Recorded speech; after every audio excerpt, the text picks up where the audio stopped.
guys? Now, is that rumor about the $1,000 of steam? That's intrusive. Wow. What's that smell?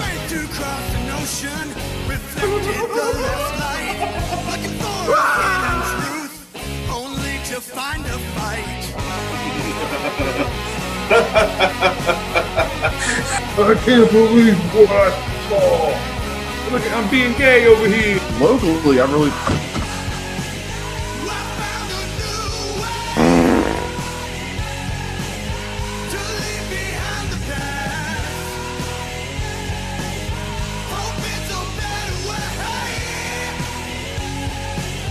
What's your thoughts on premarital sex?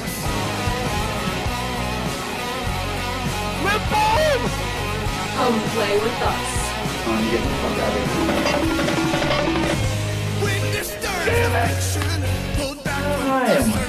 5,352 feet. How's your sister?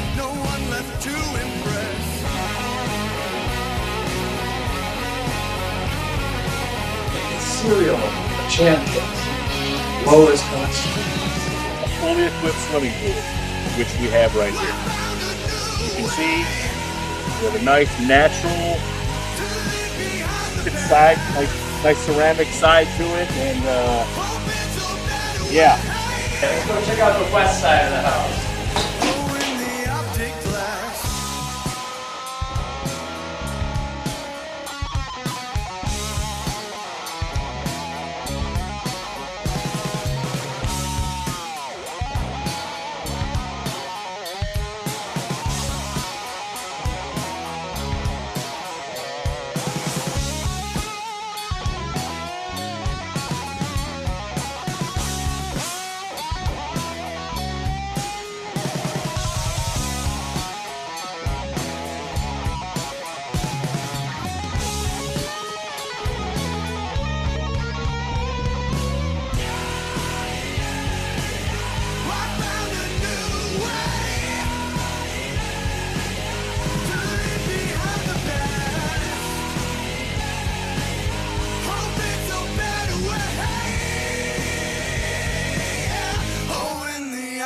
Glass.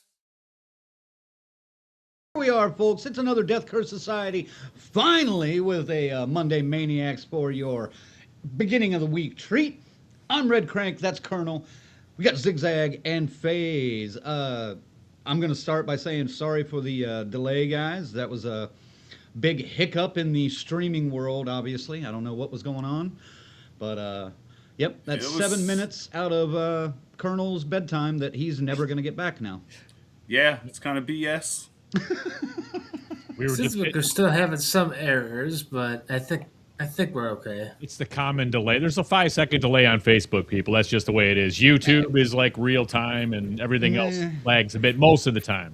Do you remember we tried to do a promo years ago, and I can't remember what process we were using. It may have even been Zoom at the time, but whatever we were trying to do, we were trying to clap at the same time, and we just after about 20 minutes, after about 20 minutes, we just said, "Fuck it, we can't do it." It had to be taken and edited one piece at a time. Yeah, we had to layer it to make it work, man. There's no real time when it comes to streaming. I'm sorry. There is like a system they have for the bands and stuff where the bands play. It's called Jam Kazam. Maybe we should look into something like that. That's not like, because it depends on everybody in the world is on a different thing. I get it, but I mean, we all have competent enough internet and systems for what we wouldn't be doing anything like with loud, so it'd be just the mics. I don't know, man. Yeah, I don't know. Something we could always look into. Anyway, we're finally here. Sorry for the delay. Thank you for staying tuned. And what's up, gang? Anybody got anything exciting? Well, I don't know about exciting. It's mundane, I guess. Man, we're boring. Here, I'll just go first. I'll make it quick. These guys know you guys didn't. Last week, my sciatic nerve was acting up bad.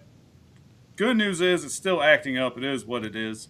Wednesday, I could barely walk, but hey, the plumbers got here, did what they needed to do. My new washer got here on Saturday, got installed. So I'm able to do laundry at the house again. And that's, yeah, it's mundane and boring, though. That's what I did with my week. Make sure you dry those clothes thoroughly. Mm-hmm. Oh, I did. All right.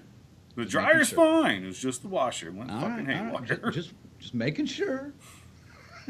I'm not. I want to buy a new dryer, but Zag's like, let's buy some new shit. I'm like, whoa, time out, hold up. Hold up. We can't do that. Well, good. No, I'm glad you got your washer fixed. That's a good homeowner's problem to have, I guess. And not really. Well, better than Dude, it's just others. Christmas is not even a month ago, man. Yeah, better than others, man.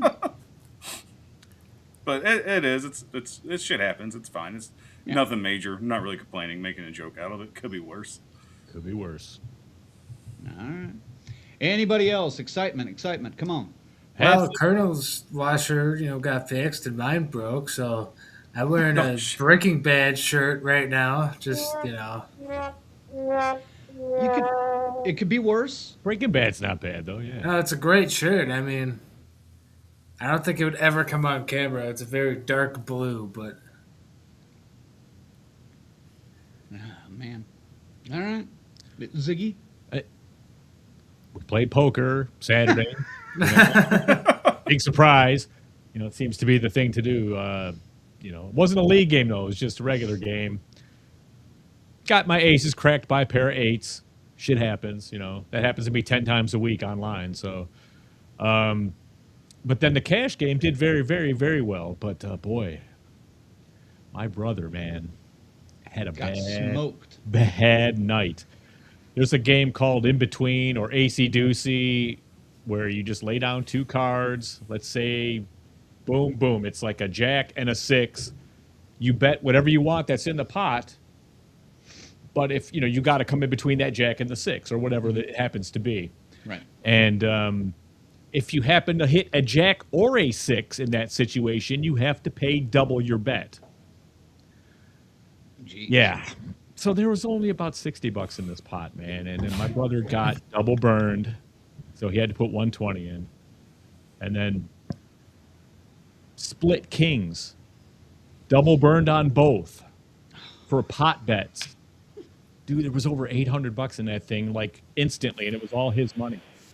It was disgusting. Jesus. A couple of people chipped away at it. One guy got a couple $100 out of it, but then he hit, like it came back to him, and he had like queen 2, and he just went pot. It was like, oh no. I was sick to my stomach, dude, and think he won. He got like 500 of it back. So I mean, but it ruined the whole vibe of the card game because it was just like everybody was just like, oh, it was heart wrenching, man. So that I don't think that game's going to be. And at least we have to make it pot limit or some kind of rules on it to not let it get out of hand, because that's pretty. It was nuts. Fucking gross, dude. Yeah, that sounds crazy. It was. I had never seen anything like that, and I've been playing that game for 40 years, dude. And I would have definitely cranked my controller on that one. That's for sure. My God, I mean, he's all right, you know what I mean? But damn, he had deep pockets, and they got really thin, really fast, man. It was like a 15-minute run. This happened, It was this. It was absolutely sickening. I mean, it wasn't even fun to watch. I mean, first you're like, ha ha, you're going, but then it's like, oh. And then you need a bucket by the last one, man. It was terrible. Lord. Well, but then took my boy sledding and a new hill. We found a new hill. He wanted to go sledding. Hill was pretty much iced over, so we're going down, and it was one of those things where the bottom just kind of dropped out. So I hit the side and kind of veered right at a family of 4 with little, like, 4-year-old kids and shit, dude. I had to eat shit on my hip. So I am a little bit sore today. My ass, my whole right side is tore out, man. And there's going to be a nasty bruise there. But there's no footage. I'm sure it was fucking hilarious. But none of the kids got hurt. And, they were appreciative, the adults, that I took myself out in favor of their family. But, yeah, that was Dude, I would have gone bowling. Oh. I would have just straight up gone snow bowling right there. Just go for a strike. Dude, I wish you had a GoPro and took the family out. We could have uploaded that, and that would have been our biggest. I was hauling ass, dude. I hit the ice and just went zoop, and then it hit the bottom, dropped out, and I kind of hit a little bit on the right. It just made me go whoop, instant like 45-degree turn right into the horror in their faces, all of them. I had to eat it, man. I just, you know what I mean? I had to. But it was, yeah, it was. I was laughing, but then I got up and went, oh, I can, you get that kind of like that. You can feel right away like it's flexing. Like your muscle. I knew. I was like, yeah, Charlie horse and shit. I'm trying to walk up the hill. I'm all like, I might. Tristan's like, you got a booty bruise. Yeah. Almost vomited, man. It sucked. But yeah, I'm paying the price a little today, but it was fun. It was worth it. Well, damn, kid, damn. Hey, I forget I'm 54 sometimes, Oh, Lord. Well, I do have some good news. All right. Returning to the championship of First Comment, I believe, is Joshua. So congratulations to Joshua. There's some Tough to say. People were getting in on the other one, I guess. There's a couple people said they did, but I don't know. Maybe, yeah, but that wasn't the official one. So, Joshua, I've got this sticker. It simply says soft serve. I don't know any of the history or what it is or what it means, but congratulations. You can get. Hey, I found a great soft serve spot in down on Main Street when I was there. Yeah, and Blairstown. Yeah, in Blairstown. It's fucking amazing. Best soft serve I've ever had. You know what I'm saying, Kern? We got to get right to that thing where, like, when someone says something like that, we go din din down on Main Street. Yeah, so we can get booted every time. Just one line. It's like 3 seconds isn't going to kill us. It'd be worth it. All right, I hate you all. And just one more thing before we move on. Just blew my mind yesterday. So again, happy MLK Day, everybody. I was fortunate enough to be off today, as were the kids, no school. So me and Sarge stayed up a little late last night and watched Halloween 4. We're starting to dive a little bit deeper. She's seen 2, didn't care for it, walked out. She can relate to this one, though, right? She can relate to this one. I think she scored it like a 9 out of 10. Could have used more blood, though, she said. I'm like, more blood? That's your complaint about the first one. This had way more blood. What are you talking about? Sadistic. All right, Sarge. Thinking about my blood. So, just want to get that out, too. I totally forgot. Well, there you go. All right, exciting times with the DCS crew. Let's see who's in the loop tonight. Yes. We got Joshua, like I mentioned. The doctor is in. Big Swag in the house. There he is. Is Big Swag in here somewhere? Yeah. Nice. What up, Swag? We'll be seeing you. What's up? Hopefully soon. We got Tarek here. We got BK. We got Gitsy, of course. We got Rachel. We got. I got to show this one off. Grizzly is in here. And woo fish. If I don't have a woo fish, I can't do the show. I'm just saying it. I can't. Exactly. And yes, as we discussed, I think everything is up and working now. We got Rick there on YouTube. We got the whole damn enchilada pod. We've got the twins are here. Dun, dun, dun. Keep going. Everybody's just talking to each other now. Gory Tiger's in the house. Trapper Keeper. Ray's I don't know here. that one, but hey, what's up, Trapper Keeper? Trapper Keeper? I didn't see that. Welcome to the show. It's got to be an 80s person. Oh, I love... Dude, did you not have a Trapper Keeper? I had a Trapper Keeper with the Corvette on it, of course. Or the Ferrari or whatever it was. I blinged mine all out, man. It was badass. You guys are lucky. I had hand-me-downs. I had to take my sister's Lisa Frank Trapper Keeper. All my folders had pictures of Samantha Fox on them from back in the day. Topless? Yes. I made them. I made them myself, but yeah. Well, I should say the back of the folders had those pictures because if you open it up, the folder's right there. But flip it over. Hey, there you go. No. When I was 17, I had a feeling those folders were stuck together from time to time. When I was 17, I had like a full-size poster of that on the back of my bedroom door. I was like, they'll never see it. And then I came home one day and it was gone. No. The door was probably closed and they were coming in and I looked through the window. I was like, what the hell? Where is she now? Has any idea? I haven't heard about her in forever. She's out of the music business. I know that. I don't know exactly what she was doing, but yeah, she was done being exploited, as she said. So, fair enough. There's Erica, my movie partner from this weekend. Thank you, Erica, by the way. I can't even read any of these, so I'm just kind of moving on. There's Patricia. We threw her comment up. There's Brett. Yep. the big swag. Big Leatherface. swag. Thanks for watching, man. Raymond's here. What's up, fellas? Raymond Suture. Hey, Raymond. Raymond Such. Over at, yep, he's asking, are we coming down to Whorehound in March? A couple of you guys might be, but I don't know yet. Not I. Maybe. Yeah, I'm think- 50-50 on that one. I think that's it. Well, isn't it the same weekend as Milwaukee? And if we're doing anything, some of us might be going to Milwaukee, but that's even up in the air for me right now. I am, because it's right there. But Well, I know you are, but... But, all right. Gang, we're going to be talking about the movie 28 Years Later, The Bone Temple, but of course, who wants to do the members this time? We got to thank our members. So, Man, Craig, how about No. you? You haven't done them in You years. do it. you're retired of doing it now? What the fuck? I'm just trying to share the love, man. I don't Oh, want to do okay. it. Yeah, okay. Oh, okay. You know I can't do it. I got Right to back throw at you with the Muffinator. I love. got something I got to do. Jeez, we all Fine. jumped on Crank there. Fine, I'll do it. Why is it? Never mind. All right, fine. I will start it. Somebody else come in the interim then. I'll take the minute. All right. Special thanks to our members, our final girls and guys: Christy, Seaface, Luke, BD, the Muffinator, Alex and Tyrone. The Crazy Ralphs, Bell's Fancy Creations, Dr. Smiley, Grizzly and Paula, Morgan Crypt Horror, Raymond Suture, he's here, folks, Alan, Terry, Twisted Twinning, and the whole damn enchilada pod. And our camp counselors: Adam, Christy, Lou, S. Michael, Jimmy and Rachel, Stacy Lynn, Orlando, Angie, Chuck Schick, Dave, Carl, Patricia, Kristen, Jay, and JJ, and Indy, Indy the dog. Indy the dog. He's sharing the wealth, it looks like. Well, thank you, Indy the dog. I mean, Yeah, I appreciate it.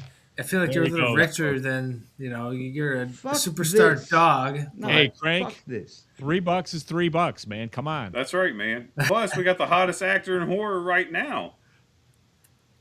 Like, Well, wait till I don't know he's what the really big going to deal freak is. out. He's really going to He's freak out gone. when he finds out we booked him. yeah, I know. Oh, that's true. He's gonna be. Yeah, Well, guys. he's gonna be really mad when he finds out I did it for 3 milk bones, not $3. 2 weeks from now, it's Indy the dog on DCS. Indy the dog. This is some bullshit. Oh, man. Crank does not like Indy the dog and doesn't want him any merits of acting. All right. He's All back. right. Which one of you assholes did this? Which one of you? I would say one of our beloved fans probably did that. Or maybe himself did it. I don't know, man. It's brilliant. It's a though. rich Thank dog, you. man. Thank I you, mean, whoever at did. this He's got the point. dough now, and we got a couple He of doesn't them. have any fucking dough. Sure he does. He didn't win any money. Traded in a He has couple of plenty. sneaky newspapers. Like I said, a Really? You guys are pepperoni put- and A rawhide.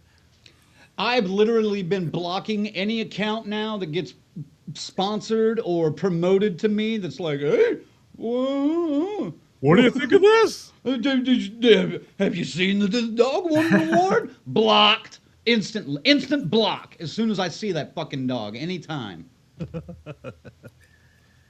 Well, the culprit has come out in the comments. Yep, a culprit is Who? themselves. Oh, Best $3 ever spent.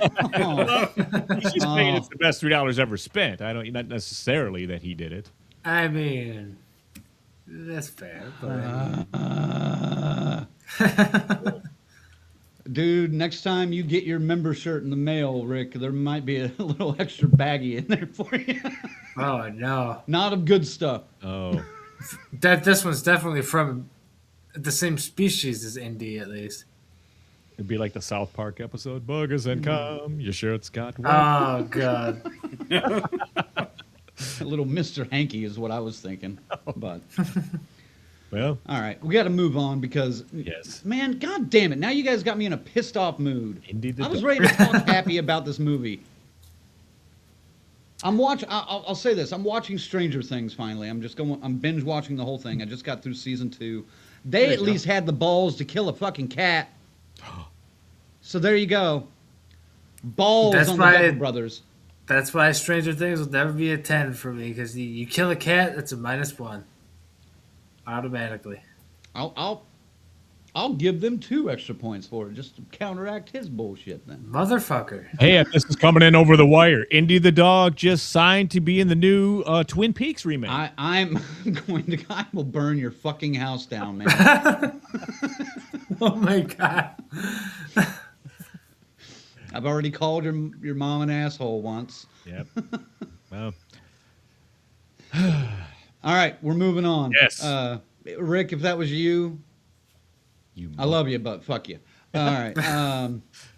What we're talking about the movie 28 Years Later this week, and let's just fuck it. Let's just jump right in because I want to know what you guys think about this. Where's the right one? Is this it? Yes. All right. So let's get into it. Anticipation marketing phase. Since you probably had something to do with this indie thing, I'm making you start. I mean, I do have access to the graphics. I know you do, Dick. I mean, you know, Proxy, Colonel. I enjoyed aspects of 28 Years Later from like 1 or 2 years ago, and I didn't enjoy some things. You know, I was expecting, you know, I was hoping for something decent. You know, I was hoping it wouldn't be a piece of shit. Even though this is like, what, the 5th movie now in this series? It's starting to get to be a lot. So, well, it's 28 days, 28 weeks. 4th. So this is the 4th. Yeah, it's the 4th because they skip months, which pisses our dear Bethany off. Well, what's, you know, they skip months. It's the same, right? Same. I think we can. It doesn't matter to me, but yeah, no. The trailers looked all right, but my anticipation went up a lot when a lot of people started saying, you know, that they liked it, like 4 days before I saw it. But you know, yeah, Ziggy. I just said thought it was okay. And then Colonel with the spoiler while I'm in the fucking theater. It was not that big of a spoiler. Yeah. Fuck you. I mean, I just mentioned the band. Nothing any kind of else. brain. They show it to you right in your face. Yeah. I love that, man. I'm just saying, I was like, when they showed it to you, I was like, yeah, right. He wouldn't know. But we'll get there later. Yep. You had a pretty bitchin' record collection, man. Hell yeah, I did. What about you, Colonel? Anticipation and marketing. Were you ready for this one? Fuck no, dude. 28 Years Later was such a bummer for me. Like, I was high on that one. And just really, really let down walking out of the theater. So I didn't even give a shit about this. I really didn't. You guys know last week I was like, oh my God, here we go. And then, like Phase, you start seeing a little bit of reviews. I wasn't reading anything, but it was getting high marks. So I'm like, okay, how much are you getting paid to say this? I don't trust people when they say, go see this movie. I really don't. I'm cynical as shit. So I still didn't care. I still didn't even want to go see this movie Sunday. I did not. I was like, I wish I would have seen Primate, but I have to see this. And I sat down, ate some popcorn, went black, and you guys find out what I thought here in a little bit. All right. Ziggy. Yes. As you know, in the last chapter, I had some big problems with some of the things with the Rage and how they're handling it. And I had to reserve condemning it until we see where they're going. Thank God I did that. But, yeah, my anticipation was it all hinges on what they do with this next one. So I did have some anticipation for this. And, you know, Ralph Fiennes, he's great in everything. I can't really think of anything he's sucked in, you know. So I'm looking forward to it. I was definitely ready for it, you know, as far as, you know, this over fucking Silent Hill, I'll tell you that much. But, I mean, I was kind of like, you know, with all the hype with Primate, I was kind of like, yeah, I could have went with either way going into it. But I really wanted to see, because if they were going to continue to do what I thought they were going to do, I was going to rage on this fucking thing. And I might not have to. Rage. Get that pun there. Anticipation for me was At least I knew Indy the dog was not in this, so the anticipation was a little bit higher. Because fuck that dog. I'm tired. I'm tired of it. There were no cats either, though. But I mean, yeah. I'm not talking about just any dog or cat, though. You know, so my anticipation was notched up a little bit because of that. But yeah, I didn't hate the first one. I kind of liked the first one. I want to say I gave it a 7. Yeah. But yeah, it was a little bit. It was way different than what I was expecting. But this one, I kind of felt like I knew what to expect based on the first one. You know? And mostly, I was kind of right. We'll get into that later. Marketing-wise, there wasn't anything really too special about this one. So they had the trailer, and that was about it. They didn't push anything too heavy and extra. So I see you, Rick. Go ahead. Can you show that one, FaZe? I got it now. But the bottom one, yeah. Holding enchilada, Crank's dog hating ass. I don't hate dogs. I love dogs, but.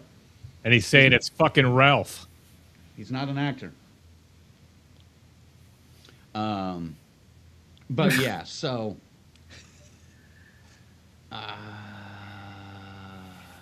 Yeah, I was mid on this one, I guess, is the best way I can put it. So, for anticipation. But what about coming out of the theater? Let's see where we went on that. Will it not work when I'm not there? What do I have to do here? I can do it. Well, this should be working. I just don't know why it's not. There it goes. There we go. Did you do that or did I? Yeah, I did that. Okay. Hold on. Let me see if. You're hired. Do it the rest of the show.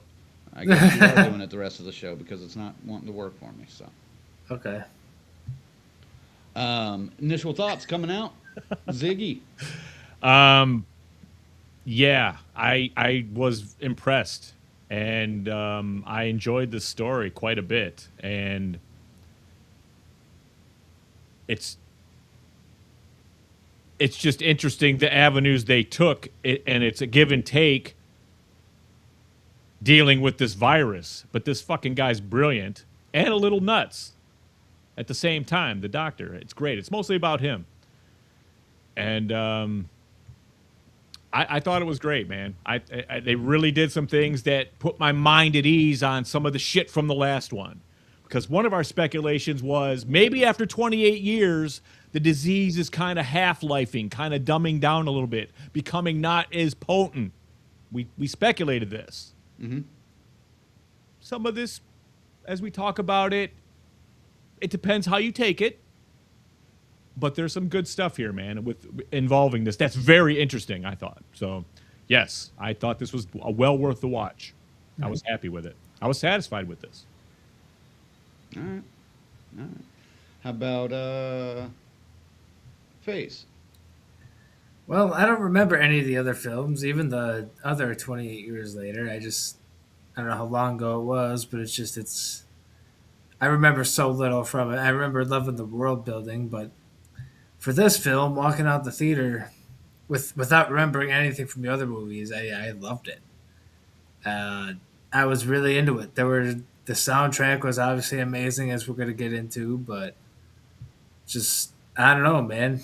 It was really interesting. I dug it pretty much all the way through.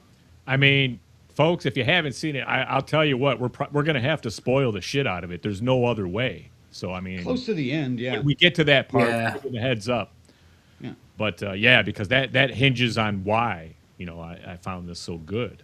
I could guarantee this will be in my top 20 unless we get 20 other bangers.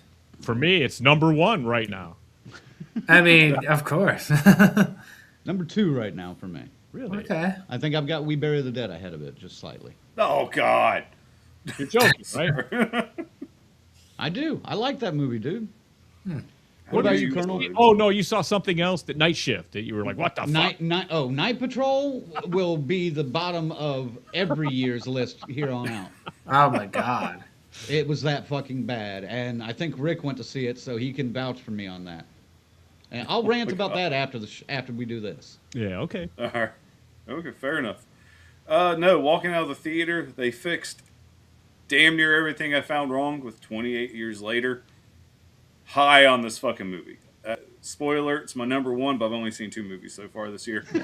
No, like Faye said, soundtrack was great. I like the way they built this world. Trying to say things without spoiling it just yet.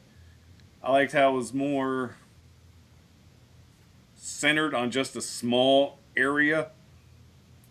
I thought that was great for the building of the story. You didn't have any outside characters really to interfere or show you their girlfriends on Instagram or anything like that.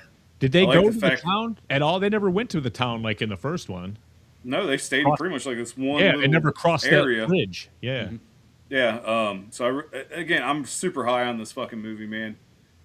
Nia DaCosta, wow. I like her shit, dude. I haven't seen Marvels. Apparently, that's bad. I don't know. I don't really keep up on the Avengers or Disney stuff anymore. What it's else too did much, she do? But with apparently she did Candyman. something Marvels. But I know she did Candyman. I enjoy that. I enjoyed this. I liked some shots that she borrowed from Candyman for this movie. I was like Leonardo DiCaprio was pointing at the screen. Well, I disappear when I do that, so let me not do it again. Ooh.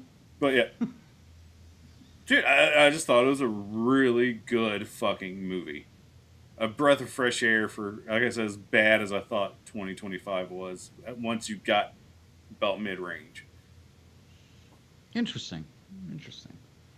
I dug the story. I liked where they took this, and I liked that one of the biggest questions we had from the end of the first one was, who the fuck are these guys? Well, and they had to answer it. Yeah, they answered it perfectly, and I like the fact they got rid of some of the other stuff that we had questions. Well, I had from the end of the first one. Mm-hmm. I'm not going to say it just yet, but yeah. But I liked Nia DaCosta's version of Candyman. I don't know if I necessarily can, clearly Tony Todd is way better, and those movies are way better, but some of them anyway. But I liked her vision for that, and I liked what she did with that. And like you, kind of, Colonel, I liked the way she filmed that Candyman, and I thought she would be good for bringing a different eye to this world, because that was one thing that did kind of worry me. Like, why are they passing this off to somebody else when this could be like a banger trilogy that Alex Garland puts together? But it worked. It worked a lot better than I thought it would. So I don't know if I'm as high as Colonel is on this one, but I guess we'll see moving on. But yeah, let me hit a couple comments here. Erica's first reactions coming out. Walked out of the theater blinded by dong. So much dong. Yeah, Colonel, that was something we were worried about. We thought he was going to have that tunic on most of the time, but yeah, I mean, maybe that was just for the trailers. Yep. I guess so. I mean, I do appreciate the fact it was less floppy this time.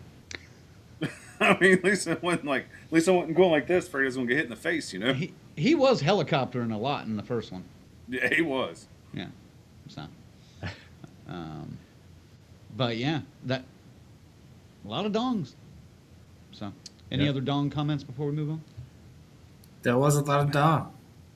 I wonder if Rafe put his sausage on the menu. Sorry. I was going to do the rim shot. I just hit the wrong button. Sorry. Either works, man. Yeah, That's fair. yeah, it really does. Yeah, it does. That one definitely works. So, all right, let's move on. Phase. Did he get his walkout? Yeah.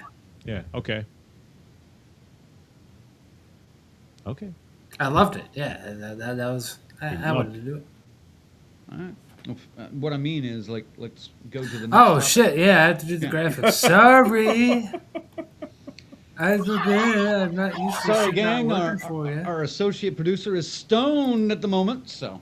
Just a little bit. We're on to Act 1, though, folks. Act 1. Oh, gosh, yeah. We haven't done one of these in a while. I got to read some shit, don't I? Yeah. Yes, you do. God damn it. All right. Let me get this set. If I'd have remembered that this was the next topic, I would have had this ready. But no. All right. Now who's So, stoned? yeah. And you're stoned. I'm not. All right. So, 28 years later, the Bone Temple starts shortly after being rescued by the Fingers Gang, led by the charismatic Sir Lord Jimmy Crystal. Spike is initiated into the group following a forced fight to the death with Jimmy Shite. Sir Jimmy renames Spike Jimmy, of course, in keeping with the practice of giving all the Fingers variations of the name, including the more empathetic Jimmy Inc. and the sadistic Jimmy Mama. Something like that. I can't. That's a lot of M's in one word. Meanwhile, Dr. Ian Kelson, played by Ray Fiennes, continues his maintenance of the Bone Temple as an ossuary memorial to those killed following the initial outbreak, as well as interacting with the local alpha he named Samson. Samson keeps returning to the Bone Temple, with Kelson deducting that he has grown addicted to the effects of the sedative from his blowpipe and is intentionally letting himself be drugged, becoming more lucid while under its influence. A friendship between the two appears to form, with Samson no longer feeling a compulsion to attack the uninfected Kelson, eating berries rather than raw meat, and at one point clothing himself. Kelson considers euthanizing Samson until he hears the alpha mutter the word moon, leading Kelson to believe the virus is treatable. Stop there or move on? Stop there. That's a good stop? Yeah, stop there. All right, then Ziggy, since you're so adamant, jump into Act 1. Well, I was just like, wow, we're really flying in there because there's a lot, with the moon thing is a Yeah. little bit further into the story, but kind of dark half of the middle, it's like Right. the downside. But it's right there. It's okay. He's not getting too far ahead, and he set it up perfectly. So Spike, right? That's his name before he's Jimmy. yes. Yes. Our kid from the last one. He's sitting there, he's got his blonde wig, and he's being circled by the gang, and they're taunting him, and Jimmy is sitting up on the altar going, okay, fight to the death. Here we go. See if you're worthy. And, he's getting his ass kicked pretty good. And then out of nowhere, he grabs the knife while the other dude's taunting him, hits him right in the artery in like the thigh. And it's Yeah, a the sprayer, femoral. man. There's more blood in this in the first 10 minutes than there is in 70% of the whole movie roster last year. I mean, lots of blood in this. So that one dies, and they let Spike become Jimmy, the new Jimmy, and some of them take him in and under the wing, and some are just like, fuck that guy, So, but he's in with them now. He's going to be running with them. And he's learning that they have to do some horrible things along the way. And you also see that Head Jimmy, is nuts.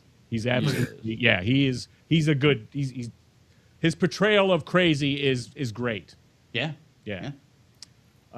So they're doing their thing, and then we go to the doctor. We get to the doctor and all that and everything. And was he red like that? Did he have the iodine on him like that in the first one? Yeah. Yes. Yeah. That plays later too. But yeah, he's kind of doing his day-to-day thing, and then Crank got it with Samson coming in now addicted to morphine. And he like a pretty heavy scene where he gets him and then says, "All right, because if we're gonna go further with this relationship, we gotta have some trust." And he doses himself with a hit. Right. And goes lays down with him, passes out, and so if he wakes up, he gets his head ripped off. It could be just that simple. And Samson gets up and sees him and goes, something in his raged mind saying, no, this is the source, this is the connection. So we got to leave him alone, and they do. It's a whole lot of scenes of him it almost look like stoners sitting there talking about what if CAT really spelled dog. Well, I mean, you're not going to take out your plug when it's the only one around.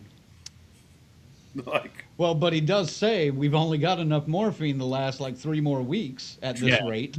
His consumption. So he's like, he's and he's going to euthanize him, and that's like, kind of rolls his eyes out of his haze and goes, "Moon." And that shocks him because he's got the needle in there ready to kill him.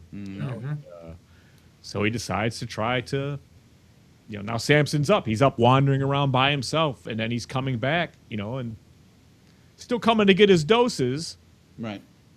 But I thought that was just. But then he goes out in the world and just wreaks havoc on everywhere else except for the temple, which I think is funny. Well, it's like they give you a side of the rage. They give you the rage from the other side, which they never have done before. I don't think like that. Where you're seeing what they're seeing while raging, and that made sense. And then the doctor's smart as a whip. He's putting it together, so he's playing chess. Like he's fucking with this symptom, with this drug and stuff, while knowing this is gonna go, and he's trying to block this because this. What are you seeing? I'm gonna try to eliminate that. And it was fascinating, man. Yeah. Yeah. Go ahead. Colonel? well, I mean, there ain't much meat left to eat on this one, pun intended. So, no, I'm with Zag. I thought it was a great start to the movie. I mean, Zag and I are the gore fiends of the group. So, of course, I was more than happy to see a fucking blood fountain right at the start. It was the whole. What was the movie? God damn it! The guy came in and taught the daughter how to defend herself and ended up doing the stab and twist. He's like, you got to stab and twist to open that artery up. They'll be dead in 5 minutes, Oh, Becky. God, what movie are we talking about? Becky? It wasn't Cape Fear, was it? I know what you're talking about, but I can't. I know it. God damn it, man! I hate when that happens. All right. Well, while the research department gets or doesn't get on that, sorry, I'm kind of hurting right now. I got to move a little bit. No, I thought it was a great start. The Jimmies are just fascinating. Yeah. Oh my God! Just wow. I honestly, at this point, I would like a spinoff of just the Jimmies before they run into Spike. They need their own Saturday morning animated show. They really do. And spoiler alert, I was so thrilled they didn't have these motherfuckers doing karate, I kick ass for the Lord type deal like they did in 28 Years Later. Thank God, because I actually took them serious. If they did that shit, I never would have taken them seriously. I would have been like, okay, they're comedy relief. They were vicious. Well, when they showed up at the end of the first one, they literally had like comic relief music playing in the background when they started fighting. And it was ballet. They were spinning around and shit, yeah. Which is fucking ridiculous. It pissed me the fuck off. And I was thinking, I'm glad they got rid of it. Because like this is a serious fucking villain and a group of fucking henchmen. Like this is some shit I want to see. I'm interested. I'm hooked. And this is 10 minutes in. I was ready to fucking go. Just, the intro was fucking great. It was great. It was the best way to immerse you back into that world. I mean, because it's like, whoa. I mean, it was like shocking. I was like, uh-oh, and that knife, we pulled it out.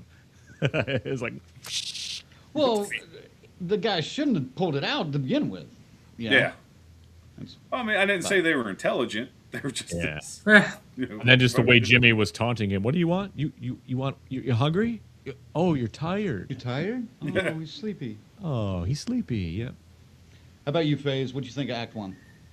Yeah, the Jimmies were awesome. They made me think of like a really, really fucked up Warriors gang. And like Jimmies. Yeah, the Jimmies, they all wear blonde fucking wigs and I don't know, they're fucked up. They're Satanists, but I don't know.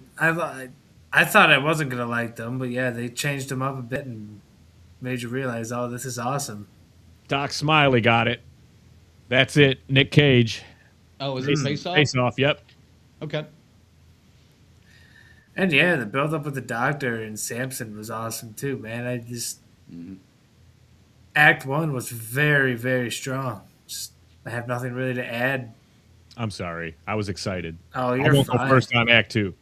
Yeah, you did slurp up all the good parts of that one. Well, I just wanted to put together, especially that circling. That was powerful, dude. And that's the whole when he had to make his move, and it was just it was the backed animal in the corner move, but it worked. So He pantsed him and fucking stabbed him. No, I also thought the Jimmies were great, and like Colonel, I'm glad they did not keep them in that comic relief kind of thing at the end. But I think the ending, though, of 28 years later makes a little more sense now that we see more of the Jimmies in this, or the Fingers crew, because the end is basically telling you, you know, hey, we've been on a pretty mentally stable kind of ride for the most of this first movie. This last 5 minutes is going to tell you it's going to get fucked up in the next one. we hoped. And not necessarily in a comical way, but it's these are some crazy motherfuckers. They could have probably left out the comedy music in the first one to set up the Jimmies, but I kind of see what they were trying to do with that. And yeah, these guys, like I think Ziggy said, are bonkers and sadistic. Face said they reminded him of the Warriors. They reminded me of the Droogs from Orange. You know? Yeah, dude, they're darkly sadistic, dark and right. Just enjoy it. You know, I mean, it's kind of it reminded me of the sadness, some of the ferociousness of it. You know, that shit they were doing. You know, it gets fucked up. Yeah. And yes, the parts with Kelson finding out that, you know, the alpha at least can learn and can be trained in a way and can kind of adapt to habit. I love the way they dragged that out, they delivered that. You know, because this one, a lot of movies would have sped through that and not spent the time on it that they did in the first and second acts, and just been like, we found the cure out of nowhere. You know, who the fuck's been working on that? But they spent the time to make it make sense. You know. Yeah, I'm glad they didn't do a montage for it. Yeah, him sitting there flicking the syringe. Mixing up the chemicals, putting them in syringes for the Samson. Set to montage. Probably set to some heavy metal song called "The Perfect Drug" or something like. Oh yeah, you know. No, I'm with you. I like that it was dragged out. You can see that trust building. I mean, let's be honest, that trust was built on addiction, but it worked. It's no different than training a dog. They do something good, give them a treat. Oh, I wanted. Hey, there was one point. There was one point I wanted to lean over to Erica and be like, I don't think Kelson's going to make it through this if he keeps doing what he's doing with Samson, you know. But I didn't, just, you know, because I hate doing even guest spoilers in the movie. I want anybody to kind of experience it on their own. But yeah, that was the thought that was going through my mind. A little bit different, but we'll get to that. So, anything else on Act 1? All right, let's go, Faze. All right, folks, Act 2. Once I find it, there we go. All right, so in Act 2, the Fingers raid a farm inhabited by survivors, including a man named Tom and his pregnant partner, Kathy. Kathy escapes while the others are captured, with Sir Jimmy ordering the Fingers to skin alive the remaining survivors as a sacrifice to Satan.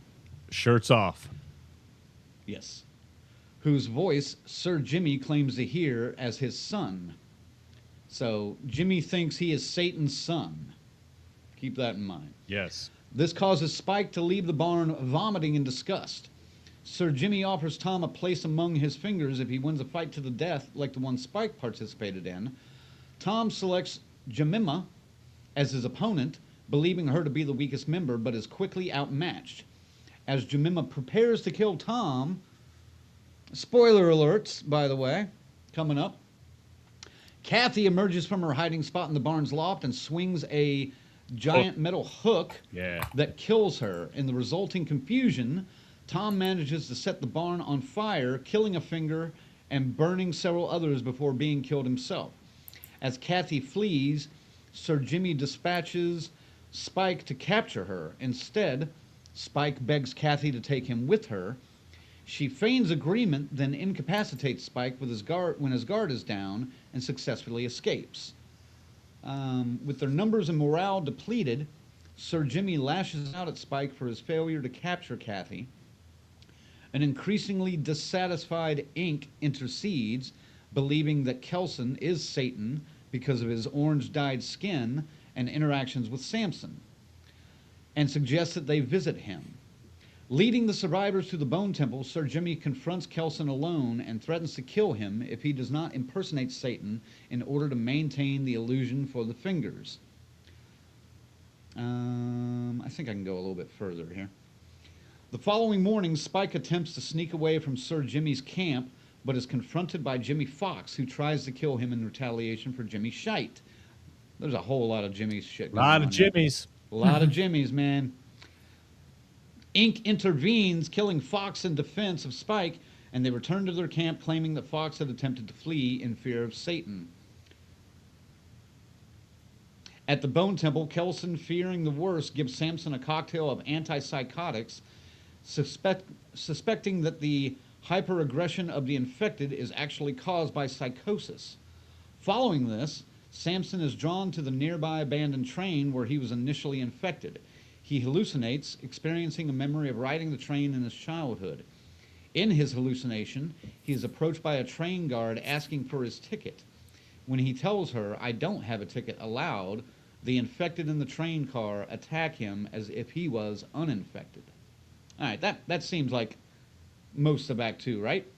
Yes. Yeah. Because we'll start with the big scene as the beginning of Act 3, probably. Right? Yeah. Yes, sir. That was pretty rowdy. All right. All right, so, FaZe, why don't you get us kicked off on Act 2?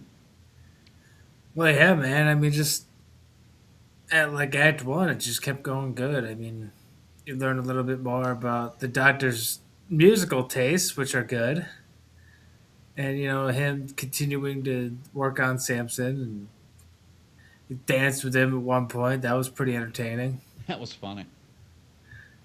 But then, yeah, the Jimmys. But yeah, I imagine what this fucking script looked like. It's like Jimmy this guy, Jimmy this, Jimmy that, Jimmy that. Very confusing, but yeah, had to be annoying. They were casted really well. We're gonna get there when we get to that topic. But man, just I always loved the Jimmys when you were with them. All right. Colonel. All right, I'll save some meat, but I'm taking the meaty part. Go ahead, man. You guys can have the fat. No, it's just oh fuck, that hurt. Sorry. No, the fucking the farm scene, like when you first introduced to him. I don't have the synopsis. I don't know the names. They come back for their hunting trip. Hey, we lost somebody. This happened. We have guests. And I was like, whoo.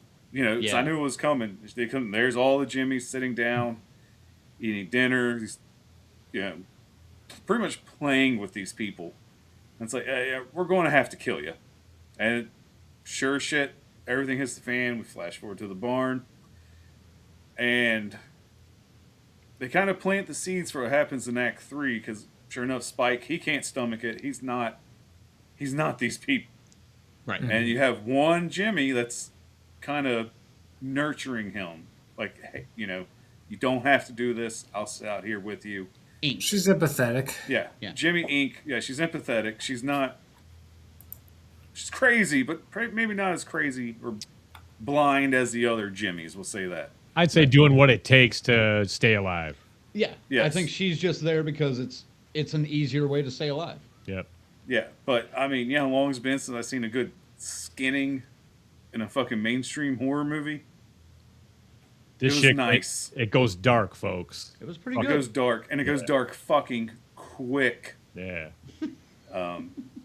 Wow, I was just the whole scene. I was just fucking tunnel vision focused, very intense. And I thought, the actor who played Spike, he did a really good job there towards the end. Because I was like, I can't spoil it because obviously we know she don't believe him and she escapes. I was like, take him with you, like get him the fuck out of here, take him. I was hoping she would, but god damn it, she didn't. I was like, maybe she will, and there's no capture on both. I don't know. I'm gonna save the rest for you guys. I'm not going to chew anything else. I'm just saying, oh my god, that scene is probably my second favorite scene in the entire fucking movie. It was just heavy and dark. Well, Yeah, I want to jump on something that you just said though, because I was kind of let down by Spike in this one, acting wise. really. Just a little I bit, mean, yeah. I'm not saying he did a phenomenal job. and I thought he did had great in issues the with his first one, acting. but See, I thought that scene, like, just take me with you, like that. I thought he did a really good job portraying that. Overall, I wouldn't say he was great. Oh, I mean, I thought he did the job. yeah, He stuck out the least. I can buy it as traumatized and, desperate. he stuck out the least. Besides like one or two of the Jimmies, like the less important Jimmies, I thought he was probably the weakest acting link of all of them. And that's what And I mean. I'm going to call out, quality child acting. I just didn't feel it from him on this one. I liked him in the first one. The thing with the mom in the first one and him putting her skull up on the temple. Yeah. Dude, that was fascinating. It was amazing, yeah. And That shit sucked. Shut the You fuck suck. up. He did a great job with that. But this one, I don't know. It wasn't. He wasn't selling me. I thought he did a great job being a kid that's stuck in a situation that he doesn't know what the fuck to do. Fair enough. Ziggy, what'd you think of his acting? Yeah, man. I think he delivered on the, just absolutely like, what the fuck is going on? I was with my dad and now I'm out here wandering with these freaks. And, just right away back there, fucking, they had him frazzled to the point of constant crying, with the taunting. How long? Who knows how long that went on before that fight happened. But when he finally was begging, just take me with you. That came out great. I thought. I was like, yeah, Okay. I buy it. I buy it. All right. Ziggy, go ahead with the rest of Act 2. Yeah, as it's well. still me. Your thoughts? This whole, and I do. This is one of the issues I do have though, where the consistency got with what I'm thinking is going on with the rage gets fucked up because the guy they lose at the hunting trip is infected in 10 seconds again. It's, you know what I mean? A little bit of fluid on him. He's done. He's out. He's dead. He's gone. He's turned. He throws up half of his blood and then he turns around and he's raging. He's raging. So that kind of shits on that theory that, okay, it's dumbed down or it's, you know what I mean? It's mutated or whatever. It's still just as powerful as ever, I guess, on some people. But yeah, when they get back to that house and the Jimmies are there and you finally, he just says, oh yeah, we're going to have to kill you. It's just, your heart sinks, your stomach sinks, all the whole thing, and that barn is fucked up. That's some twisted ass Rob Zombie House of a Thousand Corpses Chainsaw Massacre shit, man. Powerful. And then they burn up the guy like kicks a gas tank, a propane tank, and lights it up, before he gets taken out. And then, it burns the house down. But when they decide to go meet Satan, or Old Nick as they call him, you could see Jimmy staring at him, and he's not sure. He doesn't know. He doesn't know what to think. And then he even gets up and tells him, like, well, you guys wait here. I'm going to go talk to him. And he's all like, so he goes, you're not Satan? And they're like, he's like, no, I'm not Satan. I'm Dr. Blah, blah, blah. And, I'm not, and he's like, well, we got to convince these followers of mine that you are. Or I'm going to feed your intestines to you until you can't, until you throw them back up again, something like that. Mm-hmm. So he's like, yeah, okay, I'll help you. I'll help you, and that's kind of where we were going. And then, of course, yes, he's working this whole thing out with Samson, man, like with these drugs and these cocktails. Once all this happens with the Jimmies, he realizes, well, he goes, I wanted to gradually kind of wean you off the morphine. He goes, but under the circumstances, I can't do it. He gives him like the big cocktail, like the multi-hit, the Z-pack of fucking, and again, for the rage. And he goes off, and he ends up, his research on it and everything and what he thinks is happening, but it's like, it's believable. It makes sense. I was like, okay, if he blocks this and he can deal with it, maybe we can reason with him then, and it's step by step by step, and it's happening, man. This motherfucker's curing it. And these idiots show up and fuck the whole thing up. But yeah, Samson goes off. He's kind of relearning, he's seeing everything. He's having memories of his past life outside of the train too, but when he sees himself as a child and then kind of as a young man, and then he says, I don't have a ticket, and then everything snaps back into the rage, and we stop there. That's right. So yeah, but wow, man. So I mean, it's fascinating seeing a guy come back because his eyes are getting clearer. They're not that burning red with the red pupils and everything. They're brown again. Yeah, and you could see that slowly reducing over throughout the movie too. The detail of it was, and then man, when he says moon and everything, it's like holy shit. I was like, I was kind of like, really? That's what they're gonna do? But then that journey to get there to the cocktails and everything, oh my god, it was cool. Was that cool? I liked it.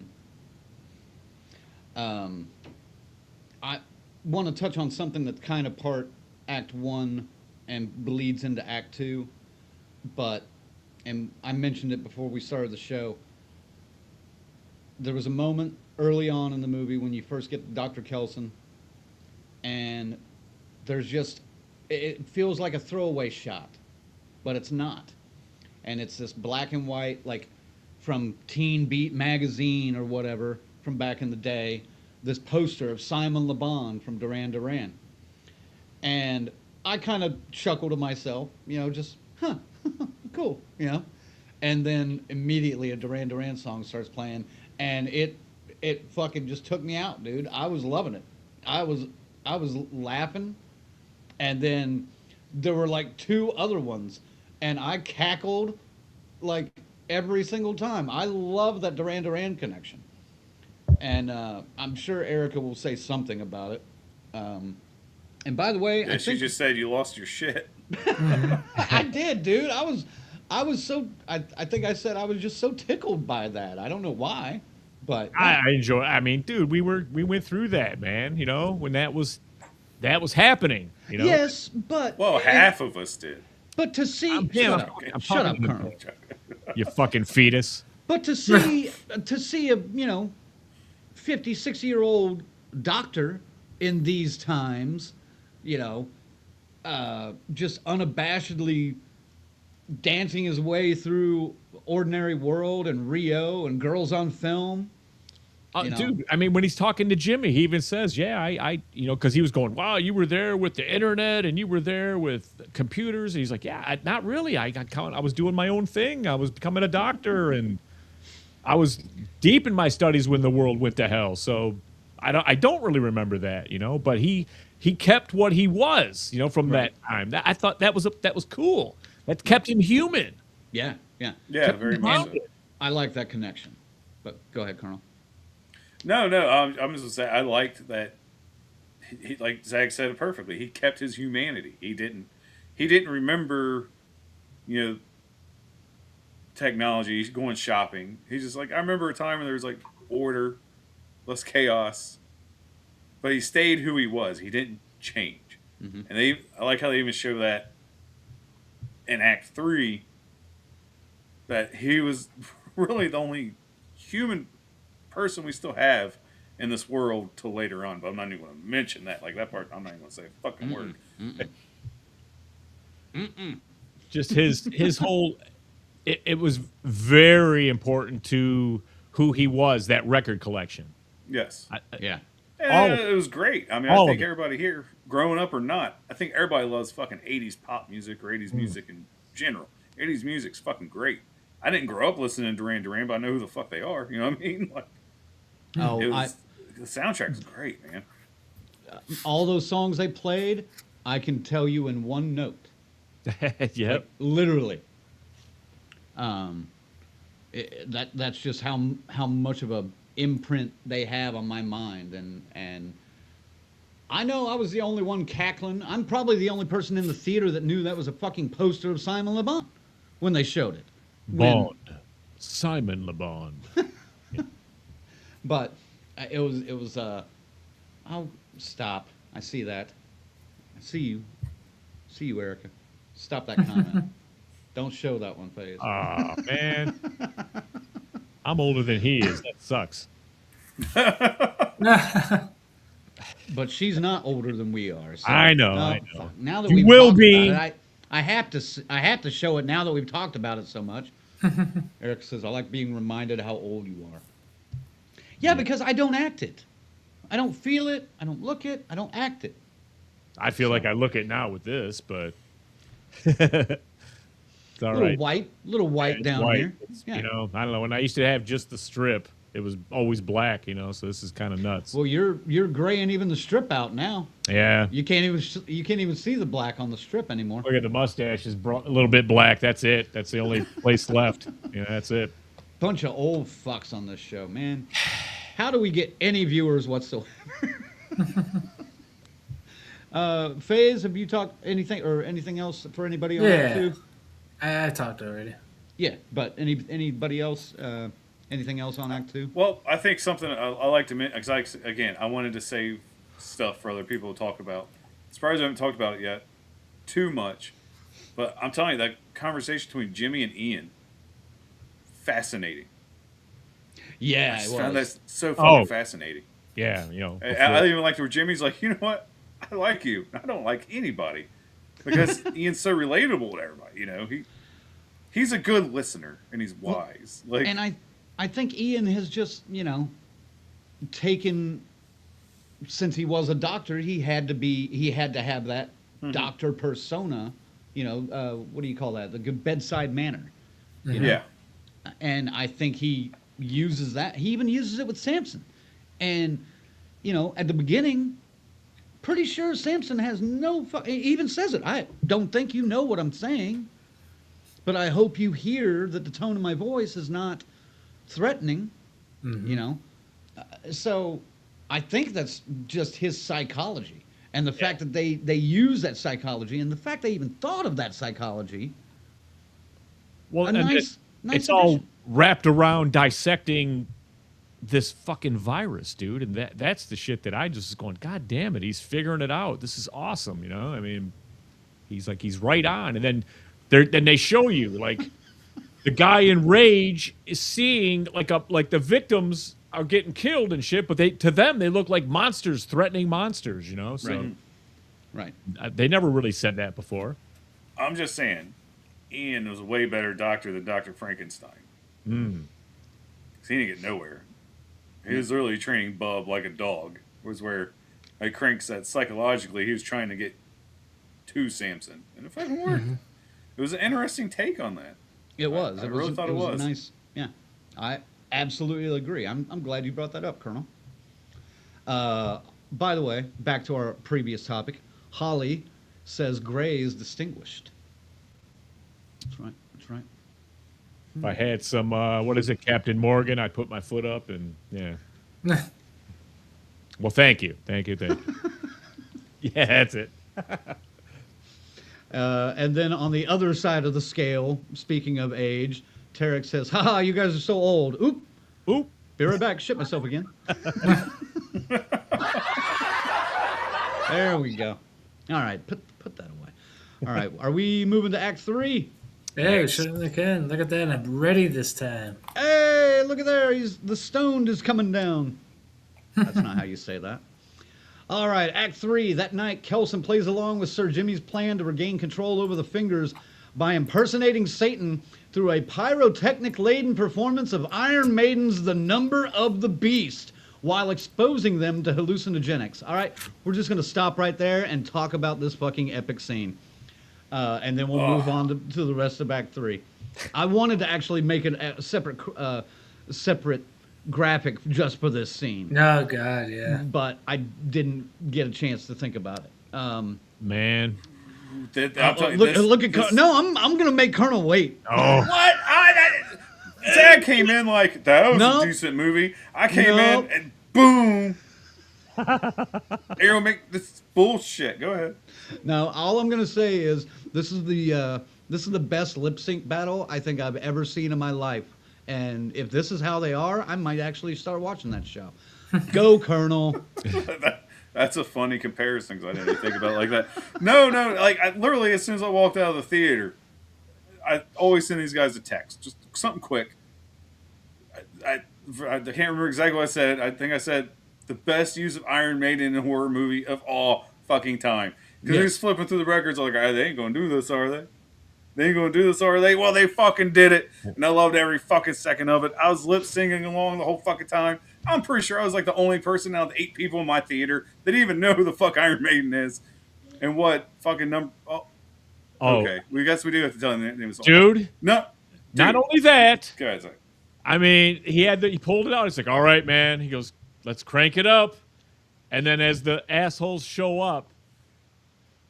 I was just in my head. I'm going. They gotta do the intro, man. They gotta do the fucking intro, and they did a fucking intro. And they did it. They did. And I was like, okay, they're only going to do the intro. Then music. I'm like, oh shit. Yeah, dude. They did it. They fucking did it, and it was awesome. That's why my hands down. I'll go ahead. Hey, Colonel, what was your favorite scene? God damn it, this scene right fucking here because it was. Oh god, it was so fucking cool. Such a great use of fucking music. And everybody loves Number of the fucking Beast, man. And it was fucking great. Again, I was sad that I was probably the only person in my theater even knew the fucking song or the band. But I didn't care. I had a blast. But here's the thing. I think it works for people that don't know the band or the song. The song fucking rocked and worked. Well, especially the way they choreographed it and filmed it. And that intro is creepy as fuck, you know? I mean, and it totally fits when they're walking in. He busts out with the fucking, gives him the dust in the face. Speaking of, Erica says, "Did I instinctively inhale when he started blowing dust in their faces?" Yes, I did. I was laughing, just going, "This is good, man." But I was like, "Oh, good, he's got him doped up now, so that means he'll be able to whatever he's gonna try." Mm-hmm. Yeah, you know. What cracked me up though is when he's blowing that dust in the face. You guys remember that skit on Chappelle's show where he's saying, "Oh, people say white people can't dance. You got to play music they like." And they're in the restaurant and they do the heavy riff. Yeah. That waiter gets in the camera like, "Play the fight song. Play the fight riff."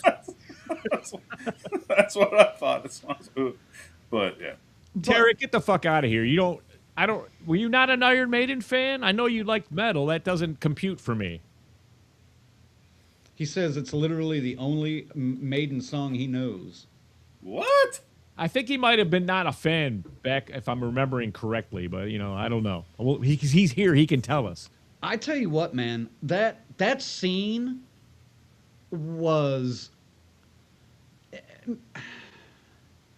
As much as a lot of people are probably going to say that review this are going to say that scene was out of place, it worked so brilliantly, I thought, in this movie. I didn't think it would at first, I knew what was coming in a way, but I didn't know they went balls to the wall with it, and that's how it worked, I think. And the fact that he had his own little homemade pyrotechnics in that staff or whatever that he had spinning around. And they're already tripping and shit. And he lights a ring of fire. He planted all around. So everything was fucking flaming. And dude, you would think Satan was there. Yeah. What cracked me up even more, man, is I can't remember the actor's name who played Jimmy.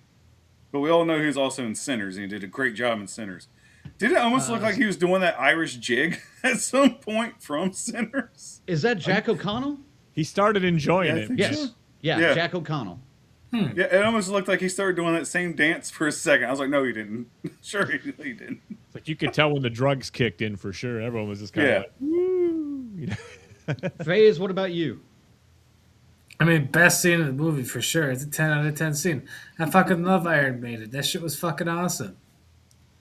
I couldn't believe it. I mean, the second I saw the album, he pulled out the album. I'm like, oh, hell yeah, here we go. I was like, And I they get played it. the whole fucking song, and somebody put it right, because this is the first thought I had was the amount that it would cost. Yeah, Tarek said, the yeah. rights to that song had to cost 8 digits. Dude, yeah.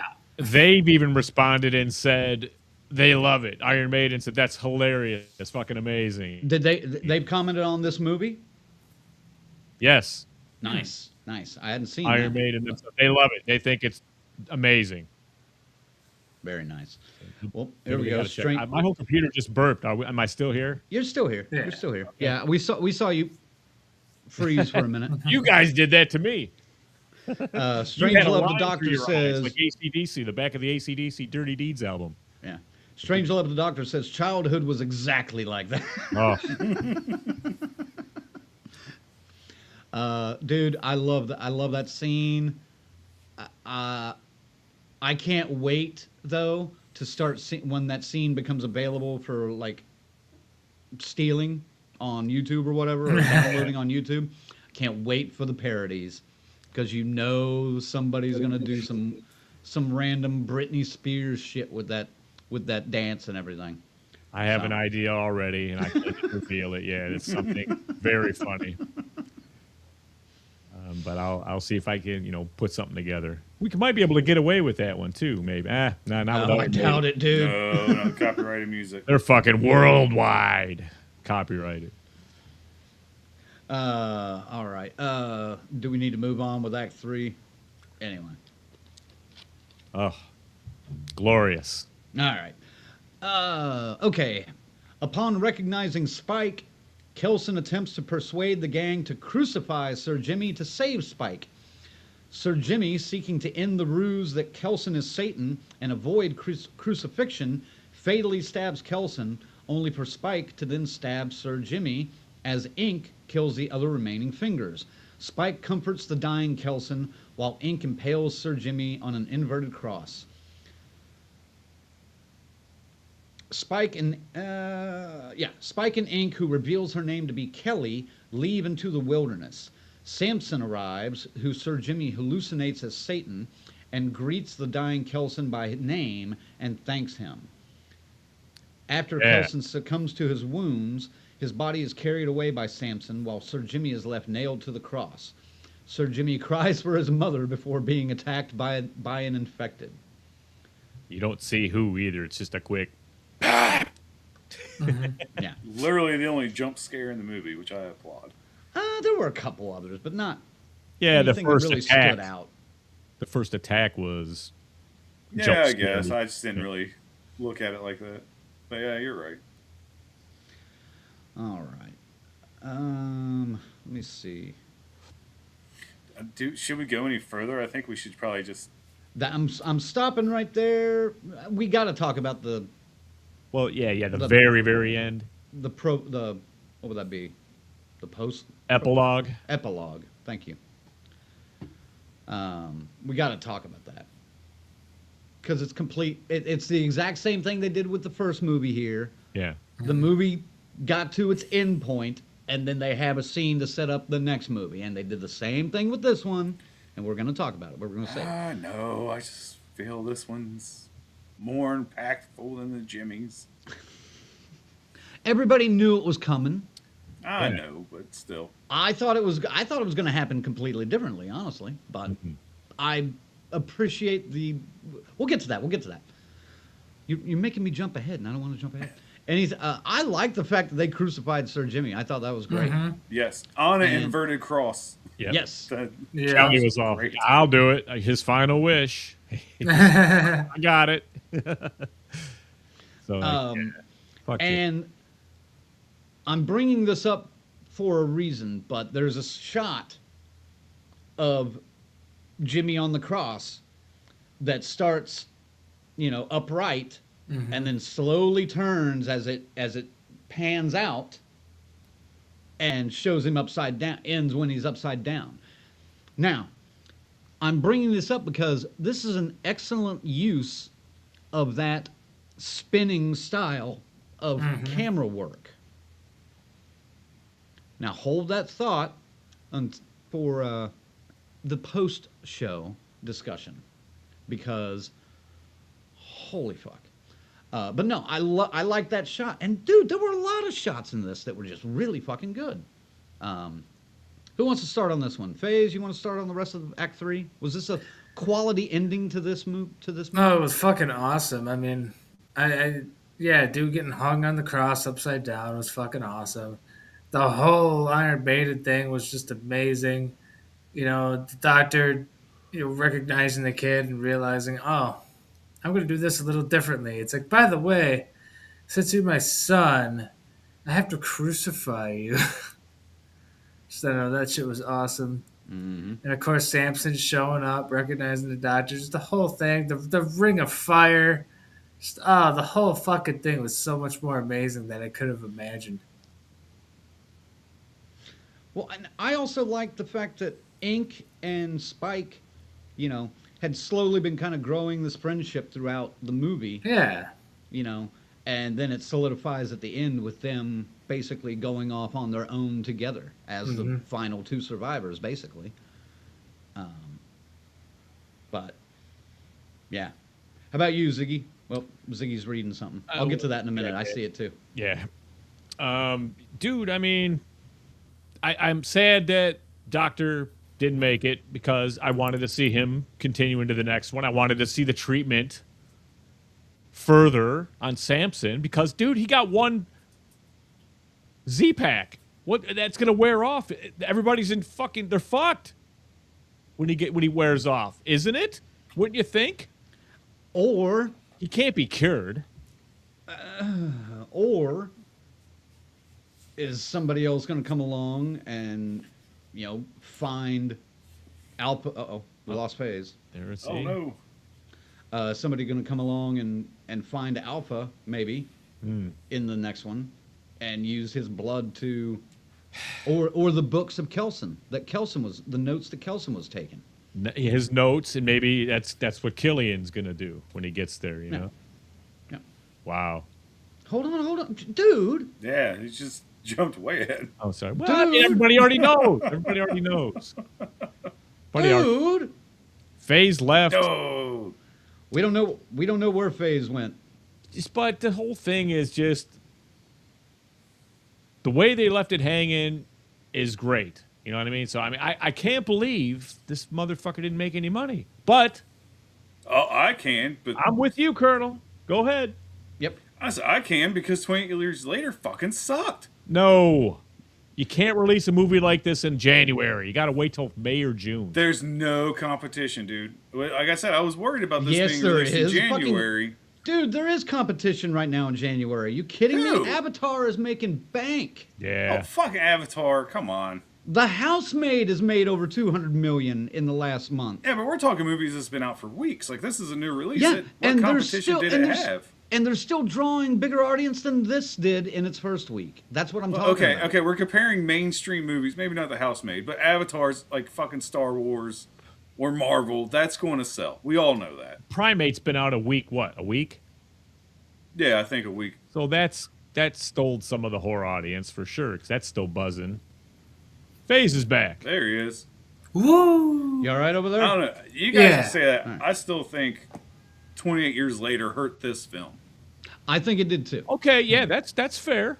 And that's something, you know.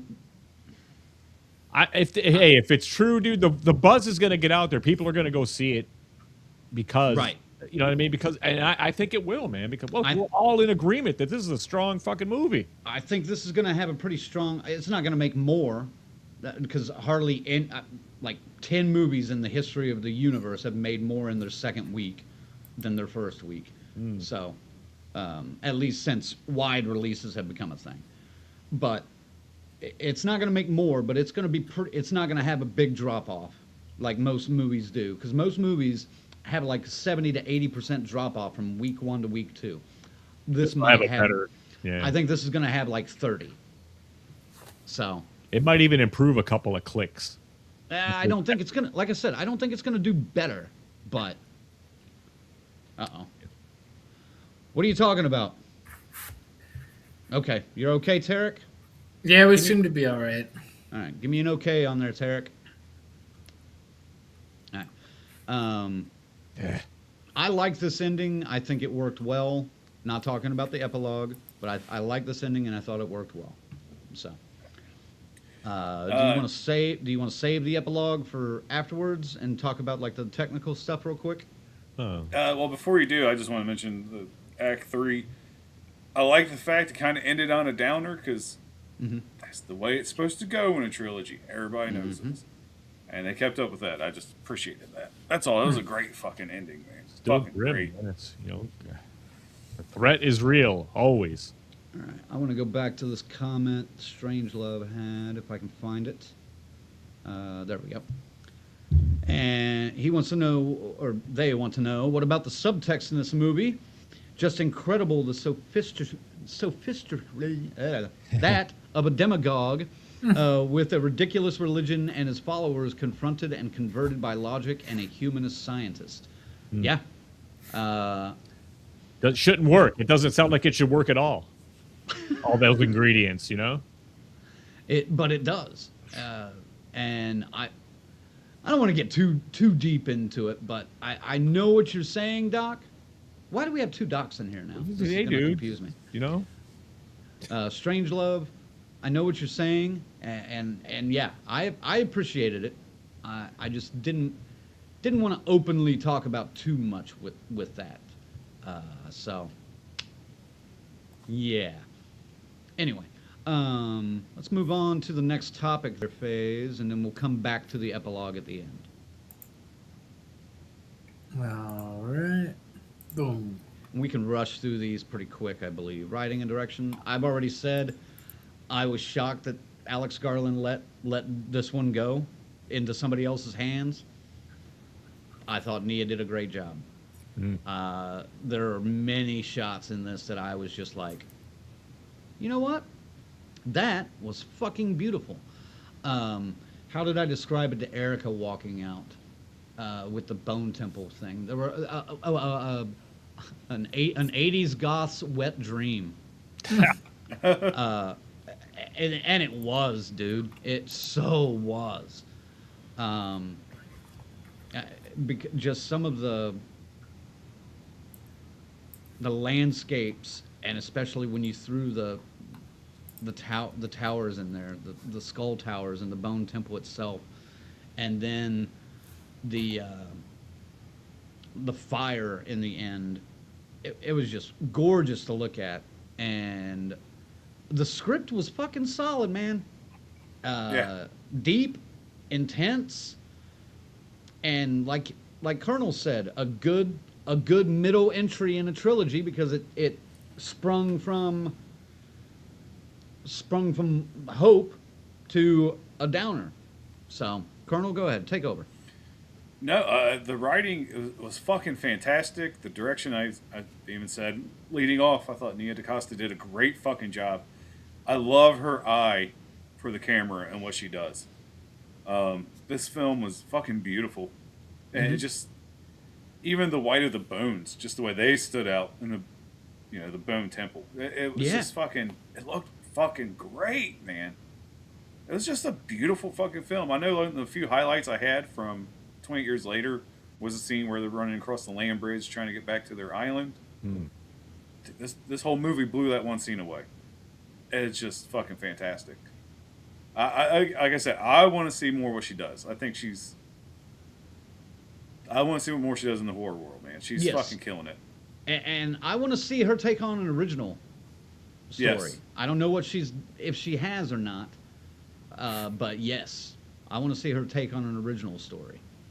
So, I mean, because we've seen her with a storied franchise with Candyman, and I thought she did pretty damn well with that. Exceeded my expectations.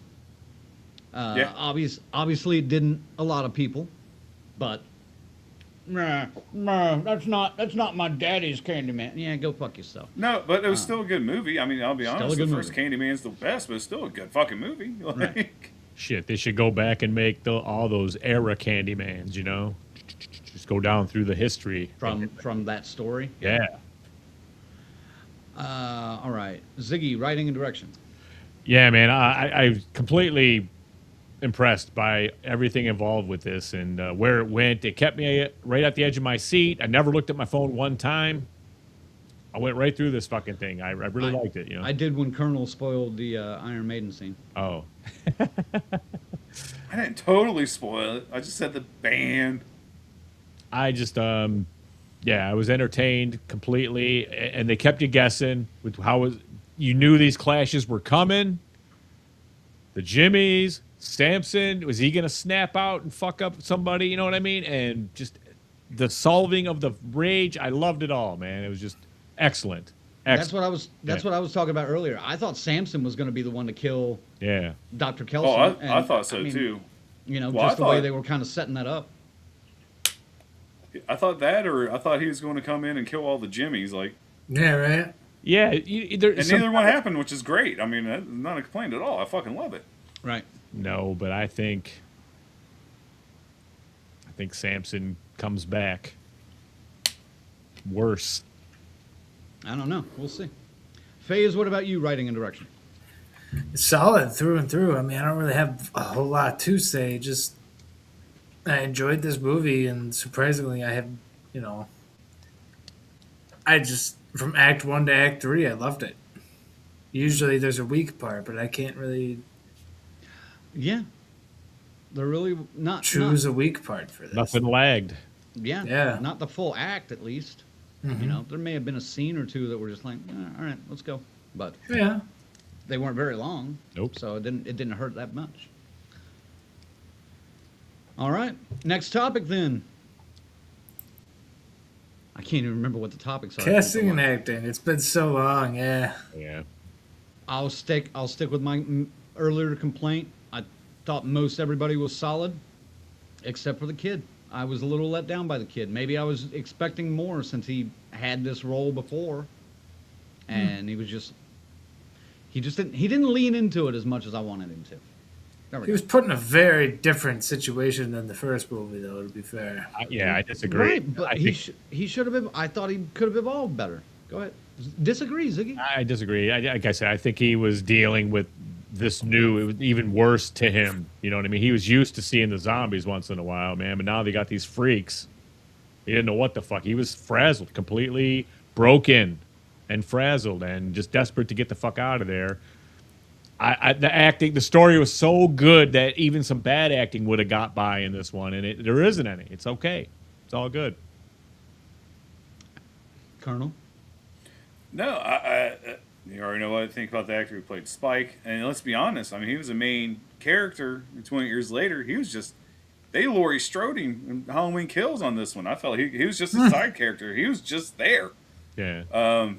The Jimmy and Dr. Ian were the main characters, and their two performances were fucking phenomenal. Fucking phenomenal, dude. Again, the fingers... They could, like Zag, they could have been shit. No, wouldn't have cared because they really didn't matter, other than Jimmy Inc. and a little bit of Spike. The other ones, they were bodies to be killed. Even though I thought they did a pretty good job with what they were given as well. They played crazy very well. They had a couple of good lines in there too, kind of sprinkled throughout, so they weren't a total waste. And I like that this movie or this trilogy, or at least two of the movies of the trilogy, were able to get someone as defined and as distinguished of an actor as Ralph Fiennes to play that role. Yeah. Because I don't know if it would have been as powerful if it was somebody else. I mean, I thought he made that role really, really part of his own, you know. And seeing that in somebody else's hands, I don't know if I'd have dug it. You know? It's just And such great material, man. It was. And I even wondered, I think I brought this up when we did the first movie. I wondered why he was playing Kelson in the first movie, because it seemed like such a almost a toss-away character. But by the time we saw it, then it was like, okay, well, they're setting him up for greater things in the next movie. Okay, well, let's go along for the ride. But I dug his character a lot. He was damn near perfect. So, anybody else on casting acting? You, Faze? Yeah, I mean, just I think the kid was all right, Spike, but all the other fingers were very good at playing psychos, and even the one that was friendly to Spike and survived with him at the end did a really good job at her role. The doctor was fucking amazing. Samson was fucking amazing. Just all in all, very good. All right. Angelo, what's up, brother? Did we lose Facebook? Because I haven't seen any comments on Facebook in a while. So if you're still watching on Facebook, I'll check on Facebook. I'm watching on Facebook and it's still rolling, but yeah, we're rolling. I just haven't seen any comments on this. Here, I'll comment. All right. Well, flip to the next thing, and you're going to start since whatever this next topic is. It's going to be favorite moment, probably. Which, I think we can all pick that. Yeah. I mean, other than the obvious, probably. Well, we never really talked about like Samson decimating 6 or 7 ragers on that bus. On that train. Yeah, coming out like a bad motherfucker, man. That was rowdy. He ripped him in half. He tossed him out windows. He just smashed him to pieces. And it was bloody and gory. And he got covered in rage blood again. But, I mean, he's already got it, so. But, yeah, let's see. I think it's all the Iron Maiden scene for us. But what about second favorite? I mean, that could be Ziggy's. That's it. Yep. And then I'll go with the Duran Duran moments for mine. Yeah, I was thinking that, but no, too bad. I may go with the Jimmy circling the kid. That was pretty powerful. How well done that was. Yep. I guess that leaves me with the barn scene, which I'm not complaining about that. That's okay. Definitely you were going to pick that anyway. Yeah, I know. Well, if someone else picked it, I would have picked something else. No repeats. But. All right. Are we to ranking? Is that the next one? Yes. I just, God damn it. There we go. All right. Before we get into the final thoughts and rankings, there is one other moment that we have to talk about, the epilogue. So, after Kelly and Spike, Kelly is Jimmy Inc. That's her real name, Kelly. Kelly and Spike are leaving this group. We don't know how. It seems like fairly soon after they've left this the Bone Temple, and they're just walking across the fields of England, and they see they're attempting to escape a group of infected, but we're taken to a scene where Jim, from the first 2 movies, played by Cillian Murphy, and his daughter Sam are going through like a homeschool lesson. Yeah. And just living their regular life up in the hills, and they see Kelly and Spike down on the ground fleeing these infected, and the daughter says, "Are we going to help them?" And Jim says, "Of course we are." And they walk off screen into the film.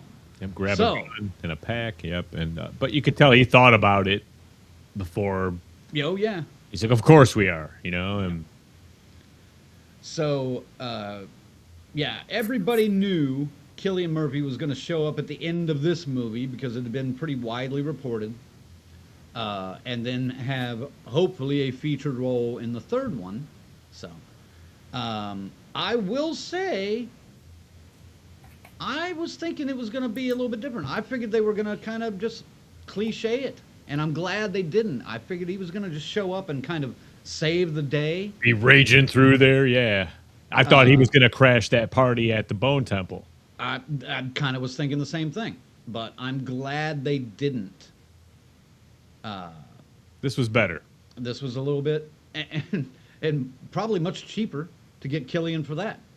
You know, you got to come in for like 3 hours, dude. Yeah, right. Max. And two of that's going to be in makeup. So,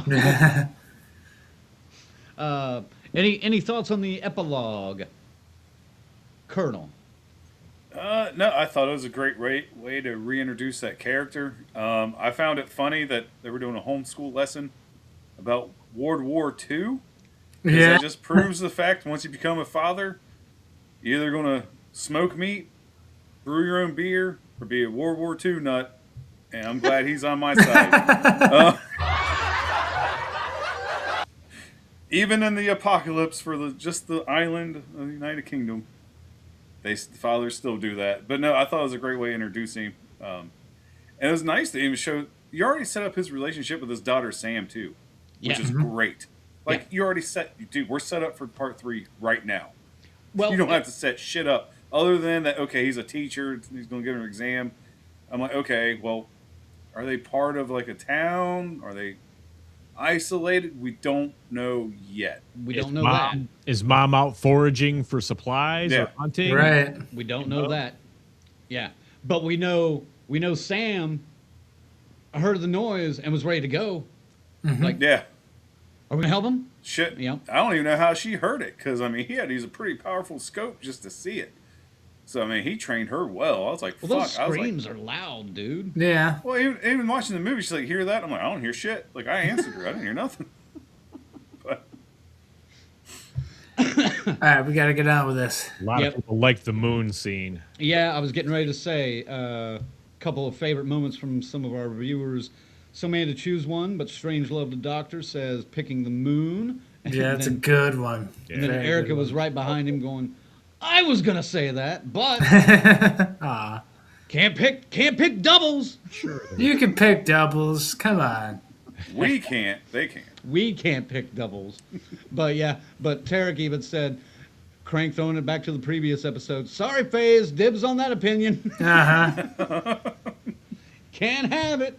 Oh, my God. But then Erica says hers was watching Samson's eyes continuously getting clearer. That was awesome, too, yeah. That was a great detail, man. That was a great touch. Fucking Jimmy. Oh, yeah. That's a good one, too. Strangelove says another scene I liked was the doc not immediately blow-darting the alpha to study the behavior. That was really cool.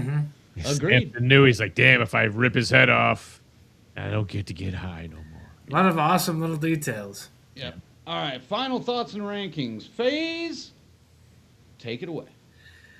Man, I was expecting a bland, maybe it'll be all right, I wasn't expecting much for this one. I came out thrilled, man.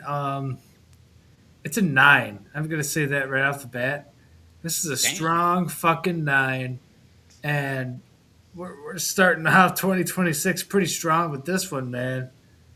I mean, I have very few complaints, if any, for this one. I mean, this is a solid film. I loved it. I absolutely loved it. All right. How about Colonel? All right.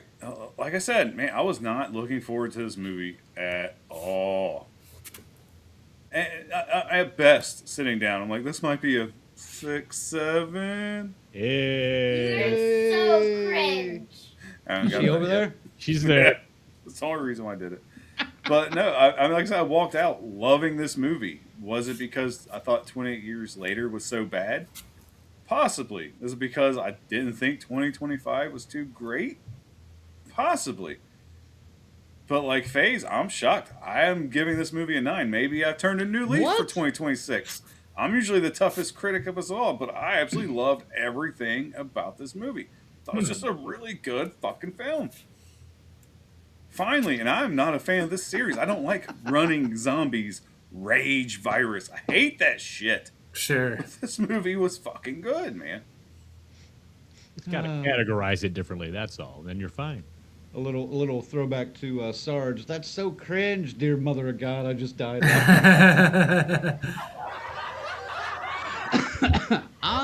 not. I'm not gonna go as high as you guys did.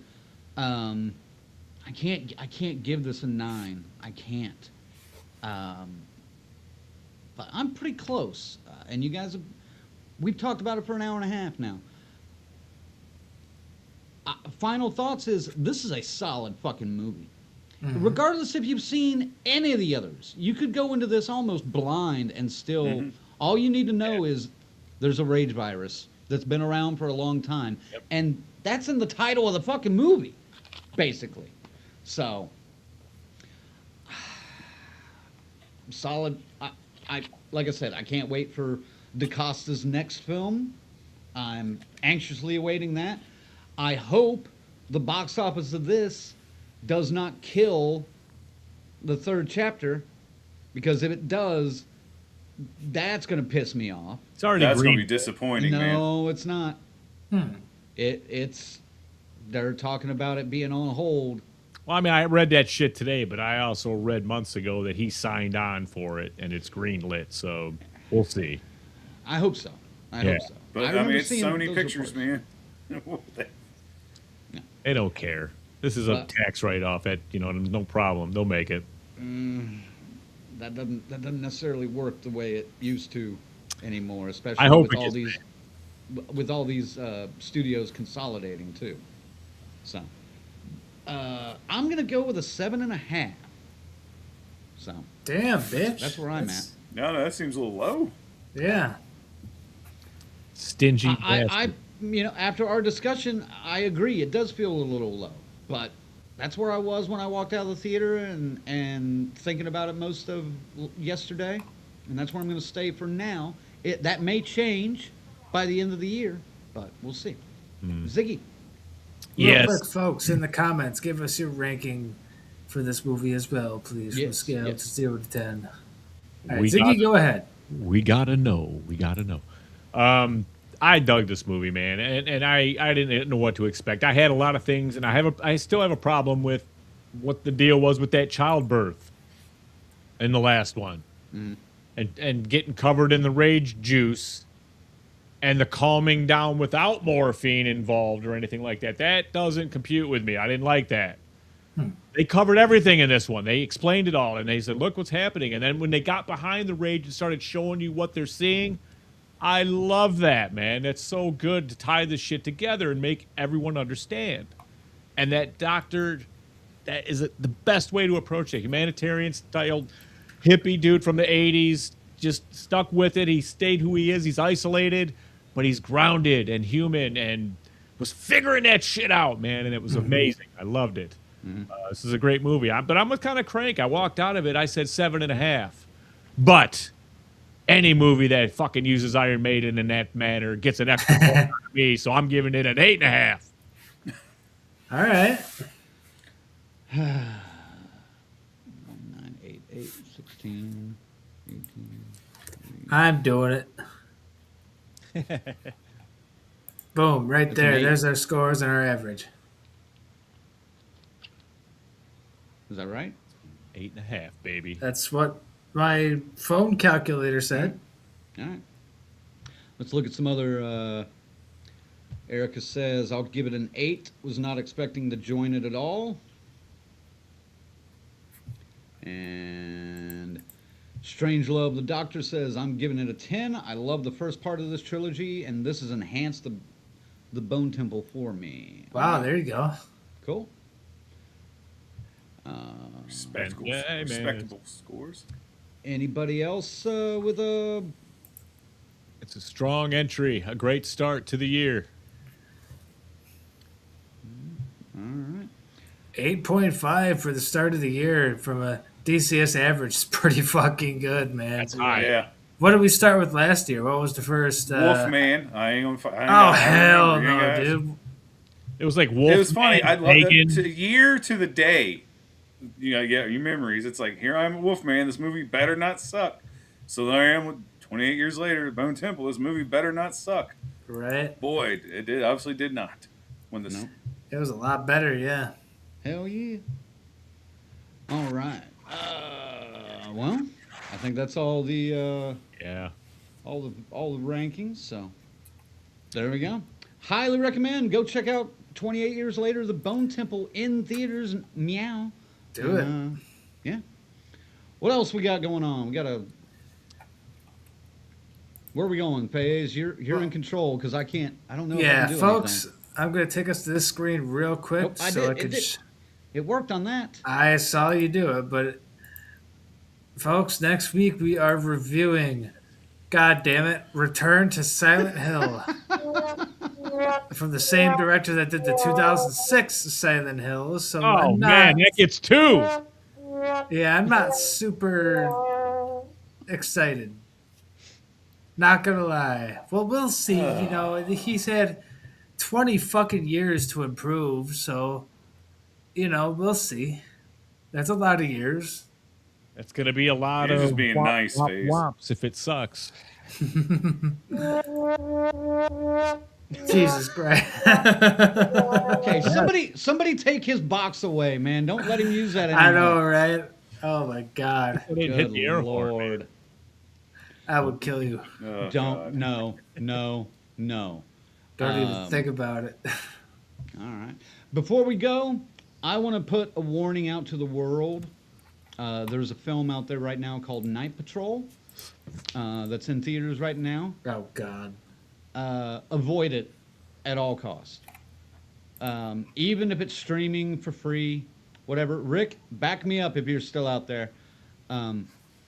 This is one of the dumbest movies I've ever seen. And I don't mean dumb in like a Dumb and Dumber kind of way, which is kind of fun. No, this movie, I think, tried to seriously do a task force of cops, which are vampires, which are thinning out the gangs in L.A. kind of movie. Right? All right, first off, maybe not the best premise, kind of 90s-ish presence, or premise, but this was so bad. The gang culture was completely wrong. The language was terrible. I don't mean it was foul. It was just the dialogue was awful. The direction was all over the fucking place, where it went from like shaky handheld running through, you know, an apartment to obviously these guys have never heard of a tripod or a dolly or anything. Everything was fucking handheld. I can hold it, man. Here, hold my beer. Yeah. And again, I mentioned the rotating shot where Jimmy is on the cross in 28 Years Later. There were 3 of those shots in this movie that made no fucking, that had no direction. There was no reason to use them except to, oh, let's try this new thing that goes round and round and round. This was the most amateurishly put together fucking movie, and give me any. I'll watch The Resort again before watching this fucking movie. Well, that's saying something. So what you're saying? I will watch BC, the movie that shall not be named from 2019 again before I watch this fucking movie again. Would you watch the movie about southern precipitation off the ocean? I don't know why I'm not. The Fog? Oh. Yes, I would watch that again. So basically, this Night Patrol is absolutely would qualify for a. Please, we've got to figure out a way to remotely disable that fucking box. We can't. That's the sad part. We can't. I'm gonna mail an EMP pulse bomb to Ziggy just to get rid of that fucking thing. It may ruin the rest of his shit, but hey, it'd be worth it. It's about this movie. It fits. Dude, I would watch Popeye the Slayer Man again. Okay, maybe I won't go that far. Night Swim? I would watch Night Swim again, easily. No, dude. Just don't watch it. And I guess there's a wrestler in it. But I don't know who it was. Probably CM Punk. I think that's who it was. Yeah, Rick mentioned it earlier, and I was like, who? Like, that's not the name that was in there. It was like Phil. Oh yeah, something. his name's Phil. Yeah, his real name's Phil. Phil something, Yeah. brother. Yeah. Didn't. Oh, and yeah. Rick says didn't get the gangs right, didn't get the vampires right, didn't get the cops right, didn't get anything right. Got nothing right. What a piece of crap.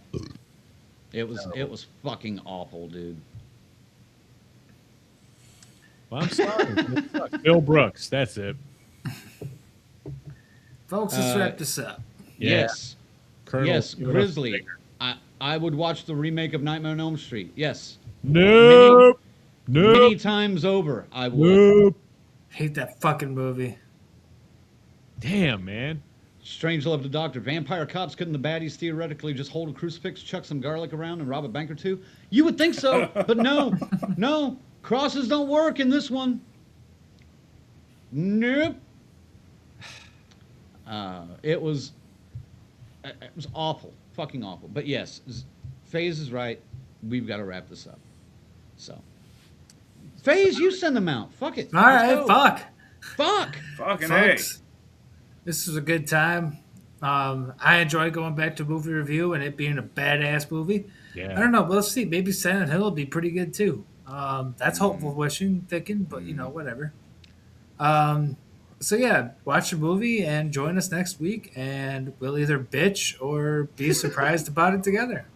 I'm thinking most likely bitching, but we'll see. I'm gonna go bitch. We're gonna bitch about this next movie. Yeah. Ziggy. Yeah, I'll put the bar on the ground for this one. I don't have any faith. I didn't play Silent Hill. I'm not that interested in it at all. But I mean, if you know what, make a good fucking movie. I'll tell you about it.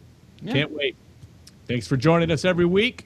We'll be back next week. We got a bunch of movies in a row, man. So get ready for much more content just like this. Can't wait to give it to you. Yeah. Colonel. Yeah, tonight was a lot of fun. I don't know about next week, because like I enjoyed the first two Silent Hill games. I have not enjoyed a single Silent Hill movie. Who knows? I might do my weather dance and get that winter storm they're predicting for this weekend actually get here, so I have a legit excuse if I miss it. But I won't get that lucky. It's going to miss this completely. I'm going to go see Silent Hill and tune in next Monday and hear me bitch all about it. I don't think I'm going to be shocked 2 weeks in a row. One last thing, gang, on before we do your thing. Oh, shit. That's right. It's been a while. It's been a week.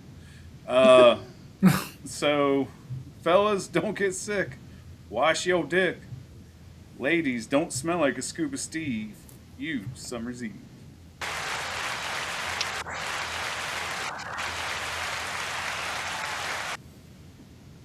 Jesus Christ. All right. Before we go, gang, I want to mention Thursday, January 29th, I will be hosting a screening of Cannibal the Musical at the Circle Cinema in Tulsa, Oklahoma. Tickets are available now. Who's sponsoring that? We are, along with our friends at Klaatu Records.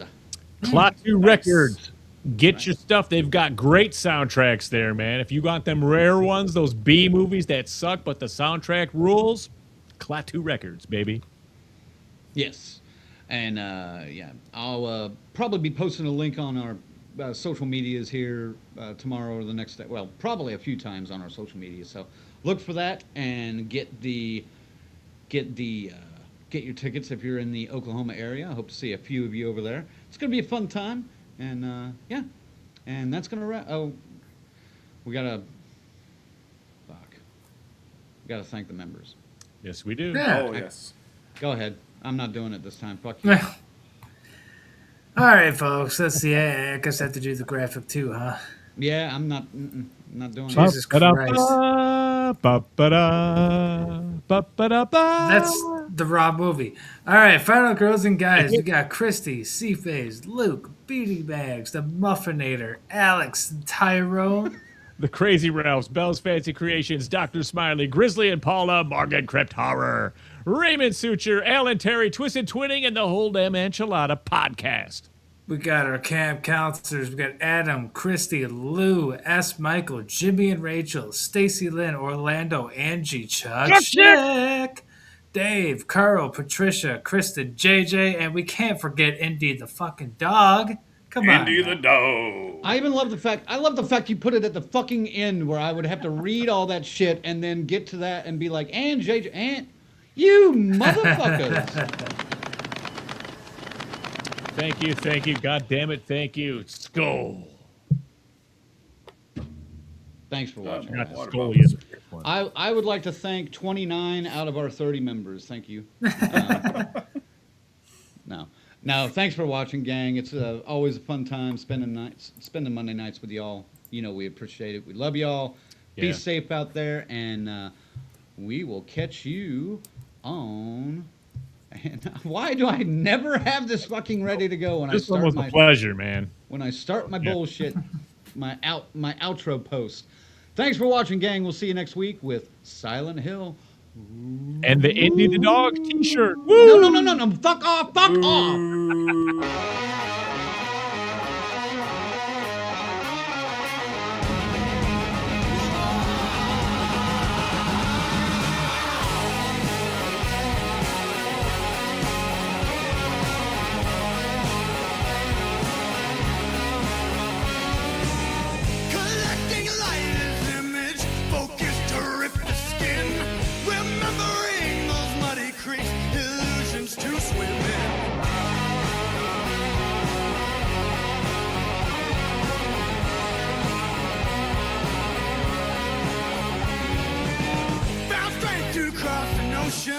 Reflected the left